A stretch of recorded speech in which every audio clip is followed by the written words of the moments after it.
Sarà una celebrazione liturgica dai molti significati, quella che domani mattina il Patriarca di Venezia, Monsignor Francesco Moraglia, presiederà dalla Basilica Cattedrale di San Marco e che Antenna 3 seguirà in diretta portandola direttamente nelle vostre case a partire dalle ore 10.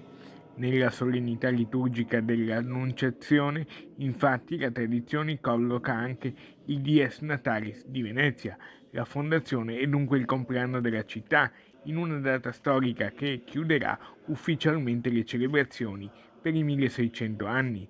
Inoltre ricorre proprio domani il 10° anniversario dell'ingresso in diocesi, il 25 marzo 2012, del Patriarca Francesco. Il Patriarca Francesco presiederà una Santa Messa presso la Basilica Cattedrale di San Marco Evangelista a Venezia, che sarà trasmessa anche in diretta proprio da Antenna 3, per cui domani al termine della celebrazione, su richiesta del Papa, anche il Patriarca si unirà spiritualmente all'atto di consacrazione dell'Ucraina e della Russia al cuore immacolato di Maria.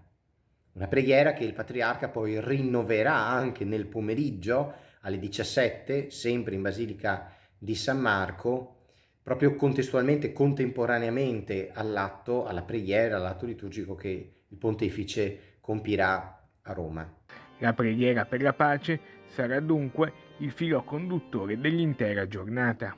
Ringraziamento al Signore per i 10 anni del Patriarca Francesco tra noi, 10 anni di ministero a Venezia, quindi ricorre esattamente il 25 marzo, il decennale del suo ingresso solenne come Patriarca.